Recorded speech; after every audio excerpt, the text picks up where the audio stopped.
Good morning students. तो जैसा कि लास्ट लेक्चर में हमने क्या पढ़ा, मेटल्स और नॉन मेटल्स के फिजिकल प्रॉपर्टीज के बारे में पढ़ा था हमने कि नॉन मेटल के फिजिकल प्रॉपर्टीज होती हैं, उन सब के बारे में पढ़ा था हमने।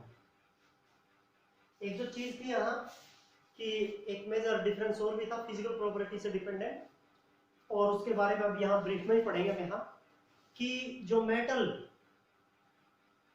के ऑक्साइड्स होते हैं वो बेसिक होते हैं नेचर में, और नॉन मेटल के जो ऑक्साइड होते हैं वो एसिडिक होते हैं नेचर में। ये हमने सेकंड लेक्चर में पढ़ा था एसिड बेस एंड सोल्ट में कि जो मेटल के ऑक्साइड है वो वाटर के साथ मिलकर बेस बनाते हैं, तो इसलिए वो बेसिक है, जबकि नॉन मेटल के ऑक्साइड जो है वो वाटर के साथ मिलकर एसिड्स बनाते हैं, इसलिए वो एसिडिक होते हैं। ब्रीफ में लिखेंगे भी हम उन्हें, ठीक है। तो यहाँ अब हम जो है केमिकल प्रॉपर्टीज ऑफ मेटल्स शुरू करवा रहे हैं। केमिकल प्रॉपर्टीज ऑफ मेटल्स, क्योंकि मेटल्स में और नॉन मेटल्स में हम फिजिकल प्रॉपर्टी के बेस्ड ज्यादा डिफरेंस नहीं कर पाए, क्योंकि हमें कुछ एक एक्सेप्शन जो है वो मिले थे, हमें कुछ एक अपवाद जो है वो मिल रहे थे। तो इसलिए हम मेटल और नॉन मेटल के बारे में ब्रीफ से पढ़ने के लिए हमें उनके केमिकल प्रॉपर्टीज को पढ़ना पड़ेगा, तब उनके बीच में अच्छे से डिफरेंस कर पाएंगे। तो केमिकल प्रॉपर्टीज ऑफ मेटल्स, ठीक है। तो यहाँ क्या लिख रहे हैं, यहाँ chemical properties of metals, metals की केमिकल प्रॉपर्टी में, और वो पहला क्या होगा, रिएक्टिविटी टुवर्ड्स ऑक्सीजन, ऑक्सीजन के साथ इनकी रिएक्टिविटी, कि मेटल जितने भी है वो ऑक्सीजन के साथ कैसे रिएक्ट करते हैं, ऑक्सीजन के साथ कैसे रिएक्ट करते हैं, ऑक्सीजन के साथ ये क्या बनाएंगे, कितना फास्ट और स्लो रिएक्शन करते हैं वो ऑक्सीजन के साथ, ठीक है। और उनके ऑक्साइड जो है वो कैसे होंगे, एसिडिक होंगे, बेसिक होंगे, या कुछ और भी निकल के आएगा क्या, वो सब चीजें यहाँ हम पढ़ेंगे। Reactivity toward oxygen. तो देखिए पहली मेटल जो है अपने सैंपल लिया, कॉपर, ऑक्सीजन के साथ रिएक्ट कर रहा है, क्या बना रहा है, कॉपर 2 ऑक्साइड, जिसमें कॉपर का ऑक्सीडेशन नंबर 2 है। वैसे ये वन ऑक्सीडेशन स्टेट कब रहता है, Cu2O, ये ऑक्सीडेशन स्टेट 11th क्लास में पढ़ेगा, Cu2, ये कॉपर 2 होगा, ऑक्सीजन 1 होगा, और अब कॉपर 1 है, ऑक्सीजन भी 1 है, तो ऐसे 2 ऑक्साइड बनाता है कॉपर, ठीक है। ऐसे बना रहा है, कॉपर ऑक्सीजन के साथ गर्म करने पर ये बना रहा है। ऐसे एल्यूमिनियम भी है, एल्यूमिनियम है ऑक्सीजन के साथ मिलकर क्या बना रहा है, Al2O3, एल्यूमिनियम ऑक्साइड बना रहा है। एल्यूमिना भी कह देते हैं हम इसे, Al2O3 एल्यूमिना बना रहा है इसे, ठीक है। एल्यूमिनियम ऑक्साइड बन रहे हैं, एल्यूमिना भी कह देते हैं इसे, एल्यूमिना, ठीक है। ये चीज आपके पास, कुछ एक वाटर भी प्रेजेंट हो इसके साथ तो हम इसे बॉक्साइट भी कह देते हैं, बॉक्साइट और भी कह देते हैं, ठीक है। ये है आपके पास। तो कॉपर जो है, एल्यूमिनियम जो है वो मिलकर अपना क्या बना रहे हैं, रेस्पेक्टिव ऑक्साइड बना रहे हैं, ठीक है। ये अब हमने ये देखा कि ना मेटल की जो ऑक्साइड होती हैं वो बेसिक होती है नेचर में। क्यों होती है नेचर में बेसिक, क्योंकि वो वाटर के साथ रिएक्ट करके बेस प्रोड्यूस करती हैं।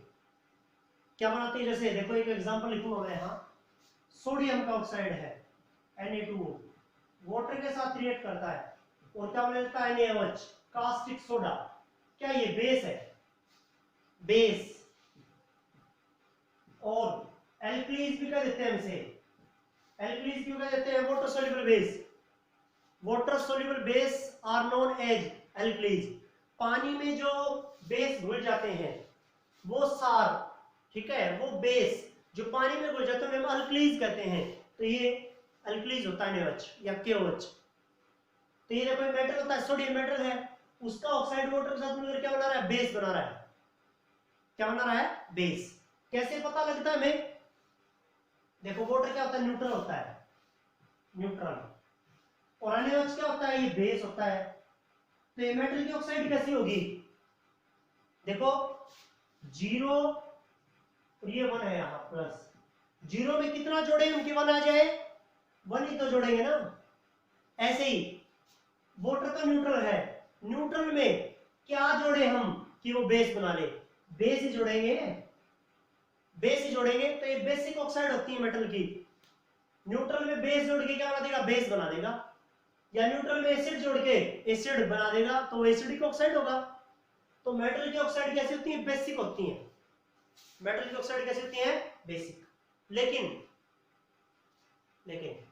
कुछ एक मेटल की ऑक्साइड ऐसी हैं जो एसिडिक भी होती है और बेसिक भी होती है। कुछ एक मेटलिक ऑक्साइड ऐसी होती हैं जो एसिडिक भी होती हैं और बेसिक भी होती हैं, जो एसिडिक भी होती हैं और बेसिक भी होती हैं। इसी से रिलेटेड मैं चीज लिखा। और वो मेटल की ऑक्साइड कौन कौन सी है, एल्यूमिनियम का ऑक्साइड है, जिंक का ऑक्साइड है, ठीक है। तो क्या लिखेंगे आप, metallic oxide, the metallic oxides such as aluminum oxide, zinc oxide reacts with both acids and bases, and hence act as a acid and base। कुछ एक मेटालिक ऑक्साइड जैसे एल्यूमिनियम का ऑक्साइड Al2O3 या जिंक का oxide ZnO acid के साथ भी react करेगा और बेस के साथ भी। तो एसिड के साथ रिएक्ट करेगा तो बेस हो जाता है, बेस के साथ रिएक्ट करेगा वो एसिड होता है। ये उल्टी चीज होती है, जो सब्सटेंस एसिड के साथ रिएक्ट करेगा वो बेस होता है, जो सब्सटेंस बेस के साथ रिएक्ट करेगा वो एसिड होता है। तो metallic oxide such as aluminium oxide and zinc oxide reacts with both acids and bases and hence act as a acid and base, so are known as amphoteric oxides. Those oxides which reacts with both acid and bases are known as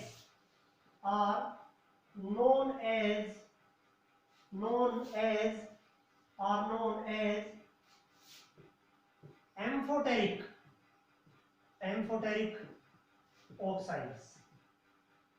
वो oxide जो acid और base दोनों के साथ react कर लें उन्हें हम क्या कहते हैं, एम्फोटेरिक ऑक्साइड्स। उन्हें हम कहते हैं एम्फोटेरिक ऑक्साइड, जो एसिड और बेस दोनों के साथ रिएक्ट कर लेंगे, जो एसिड और बेस दोनों के साथ रिएक्ट कर लेंगे वो क्या होती है, एम्फोटेरिक ऑक्साइड्स होती हैं। जो एसिड का भी बिहेव करती हैं और बेस का भी बिहेव करती हैं वो क्या होती है, एम्फोटेरिक ऑक्साइड्स। देखिए एल्यूमिनियम ऑक्साइड है Al2O3, एसिड होगा HCl के साथ रिएक्ट करेगा, क्या बना देगा, एल्यूमिनियम क्लोराइड बना देगा AlCl3। ये कंपाउंड का फॉर्मूला 9th क्लास में सीखा आपने, पहले चैप्टर में भी दूसरे चैप्टर में भी इनके बारे में थोड़ा थोड़ा आपने कि Al2O3 कैसे लिख रहा हूं मैं, AlCl3 कैसे लिख रहा हूं मैं, AlCl2 क्यों नहीं लिखा, AlCl4 क्यों नहीं लिखा। 9th क्लास में फॉर्मूला था, एल्यूमिनियम का वैलेंसी 3, क्लोरीन का 1। देखो कैसे थे ऐसे थे, एल्यूमिनियम के ऊपर ऐसा था चार्ज +3 वैलेंसी मतलब +3, क्लोराइड का -1, ऐसे इसके नीचे 3 इसके नीचे 1, ऐसे कर दो क्रॉस मल्टीप्लिकेशन। एल्यूमिनियम की 1 के साथ एल्यूमिनियम, क्लोरीन की 3 के साथ Cl3, ये देखो AlCl3। और दूसरा कंपाउंड क्या बनाएंगे, वाटर। पता है आपने एसिड और बेस आपस में, तो ये देखो ये एसिड है, जो एसिड के साथ रिएक्ट करेगा वो बेस होगा, तो बेसिक ऑक्साइड एल्यूमिनियम ऑक्साइड।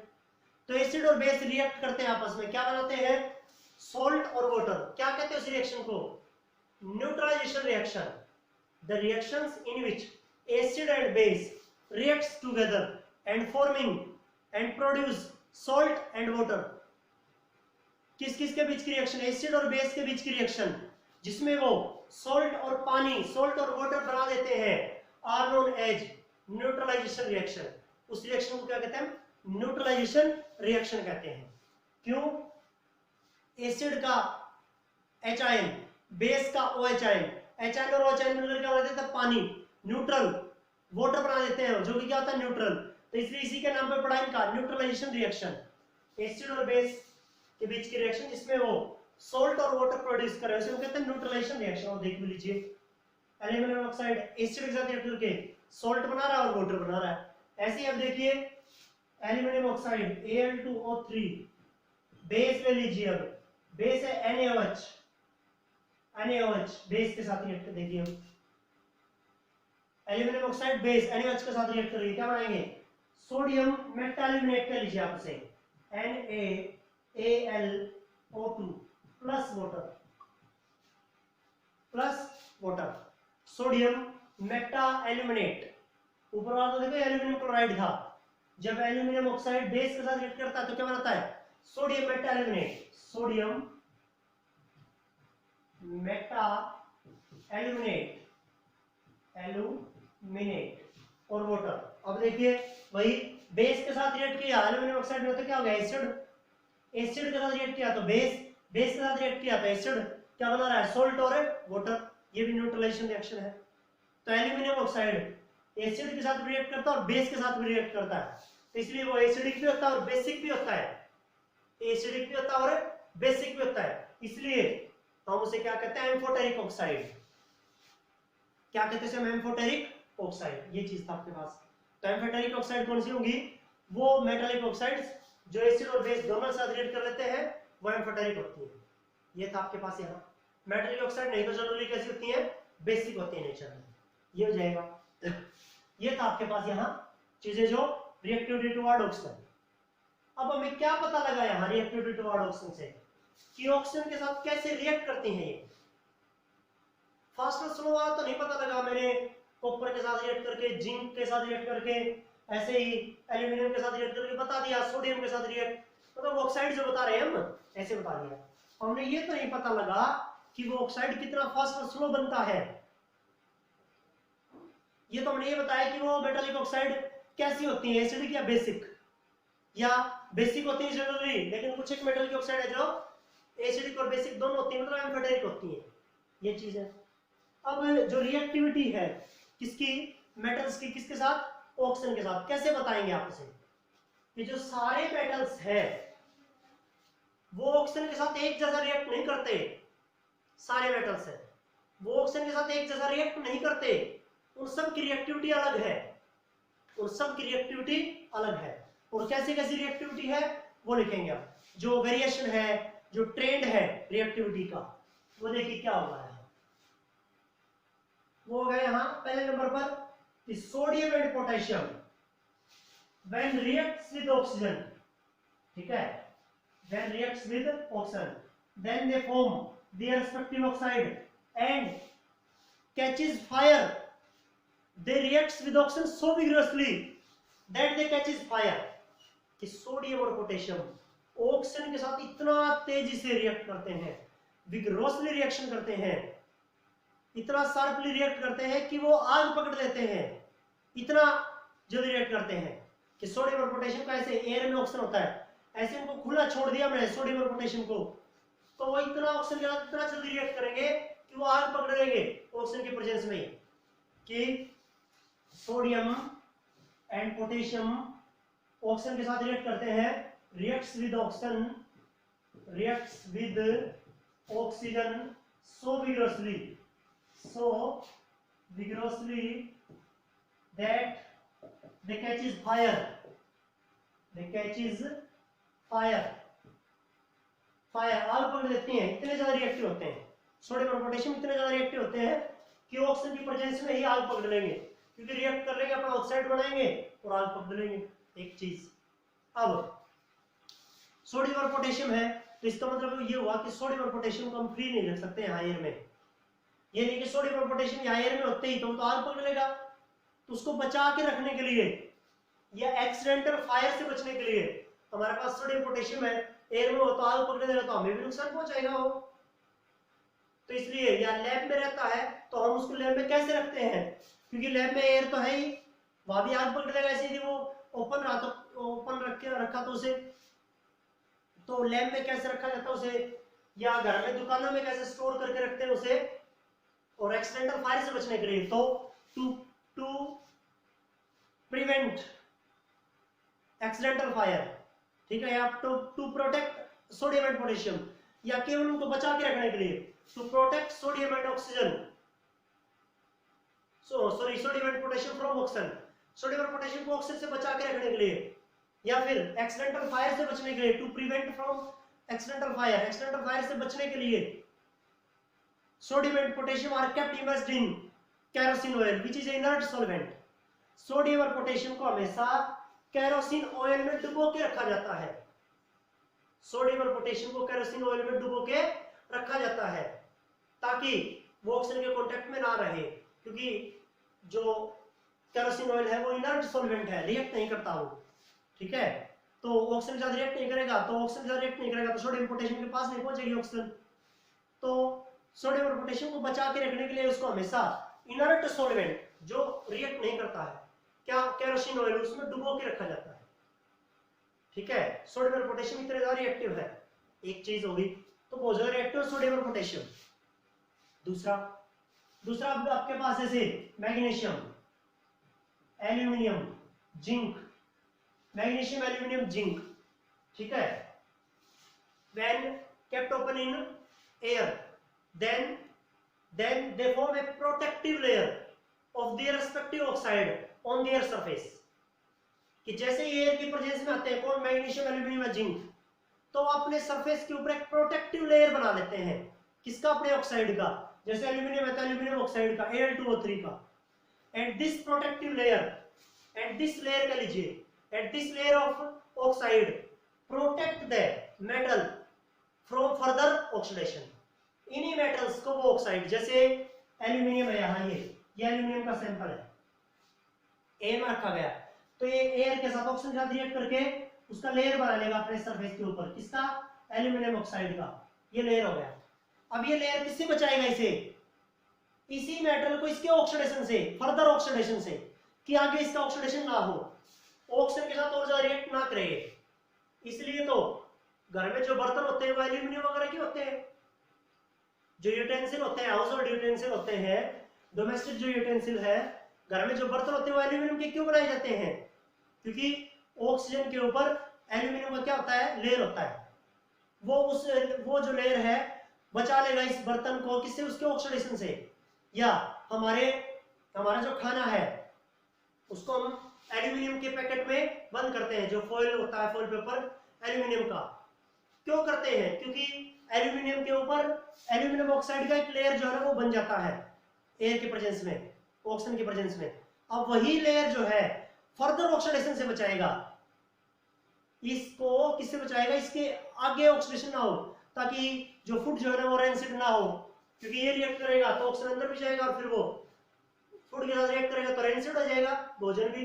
हमारा फूड भी जो पहले यूनिट में पढ़ा था अपने रेंसिडिटी के बारे में, तो एल्यूमिनियम के पेपर में इसलिए हम उसे रखते हैं, क्योंकि एल्यूमिनियम जो है, मैग्नीशियम या जिंक जो है, इनके ऊपर उसके ऑक्साइड का एक लेयर बन जाएगा, एल्यूमिनियम ऑक्साइड का, जिंक ऑक्साइड का, मैग्नीशियम ऑक्साइड का, और वो इसे it protects it from further oxidation, और इसे फर्दर ऑक्सीडेशन से बचा लेगा इसे। तो ये भी रिएक्ट करते हैं बड़ा जल्दी सी, रिएक्टिव है ये भी, मैग्नीशियम, एल्यूमिनियम, जिंक, ये भी रिएक्टिव है। ये है आपके पास, ये करना है। आयरन जो है ना वो रिएक्ट नहीं करता ऐसे तो ऑक्सीजन के साथ, लेकिन जब उसको फ्लेम में, बर्नर की फ्लेम में, ठीक है, उसके टुकड़ों को जलाया जाएगा तो हाँ वो रिएक्ट करके अपना ऑक्साइड बना लेगा। थोड़ा कम रिएक्टिव होगा, समझिए, इनसे कम रिएक्टिव। सबसे रिएक्टिव सोडियम और पोटेशियम ऑक्सीजन के साथ रिएक्ट करके आग पकड़ लेंगे, ये अपनी लेयर ही बना लेंगे ऑक्सीजन की अपने सरफेस के ऊपर। आयरन जो है वो इनसे कम रिएक्ट करेगा। कॉपर जो है बताया, कॉपर जो है ना वो हीट करते हैं ऑक्सीजन के प्रेजेंस में, तब वो एक ब्लैक ऑक्साइड बनाता है कॉपर का। जबकि गोल्ड है, सिल्वर है, प्लेटिनम है, ये रिएक्ट नहीं करते ऑक्सीजन के साथ। आयरन इनसे कम रिएक्ट करेगा। आयरन जो है ना वो बंसन फ्लेम, जो बर्नर का बंसन फ्लेम होता है, जो ज्वाला होता है, उसमें इसके पार्ट्स जो है ना वो रिएक्ट करेंगे, इसके छोटे छोटे टुकड़े रिएक्ट करेंगे, जलाया जाएगा जब उनमें। कॉपर क्या बनाता है? अपना ऑक्साइड बनाएगा, इससे कम बहुत ज्यादा हीट करने पर अपना जो है ना कॉपर दो ऑक्साइड, जो ब्लैक ऑक्साइड है वो बनाता है। ये है आपके पास। जबकि गोल्ड और सिल्वर है, गोल्ड है, सिल्वर है, प्लेटिनम है, ये बहुत कम रिएक्ट करते हैं ऑक्सीजन के साथ, बहुत कम रिएक्ट करते हैं। Does not react with oxygen at all. बहुत ज्यादा गर्म करने पर, बहुत ज्यादा एफर्ट लगाने पर तो ये अपना रिएक्ट करके ऑक्साइड बना लेते हैं, लेकिन ठीक है इनर्ट होते हैं ये, समझिए, एक तरह से बहुत कम रिएक्ट करते हैं। तो रिएक्टिविटी का ऑर्डर जो है ना वो अगले वीडियो में पता लगेगा कि कैसे रिएक्टिविटी का ऑर्डर जो है ना होगा, कि कौन ज्यादा रिएक्टिव है, कौन कम रिएक्टिव है, ऐसे रिएक्टिविटी का ऑर्डर। लेकिन ये तो मैंने पहले ऑप्शन के साथ रिएक्ट बताई है कि वो कैसे रिएक्ट करते हैं। वो एसिडिक हो या बेसिक ऑक्साइड होगा मेटल का, एम्फोटेरिक कौन सा होता है, और यहाँ की उनकी रिएक्टिविटी का ट्रेंड क्या होगा, वेरिएशन क्या होगा, कौन जल्दी रिएक्ट करेगा, कौन उससे कम, कौन सबसे कम रिएक्ट करेगा, ऐसे सबसे जल्दी रिएक्ट कौन करेगा, उसके बाद में कौन रिएक्ट करेगा, ऐसे ये चीजें बताएंगे आपको। तो आपको ये चीजें करनी है, यहां तक की चीजें आपको करनी है। ये काम आपका आज का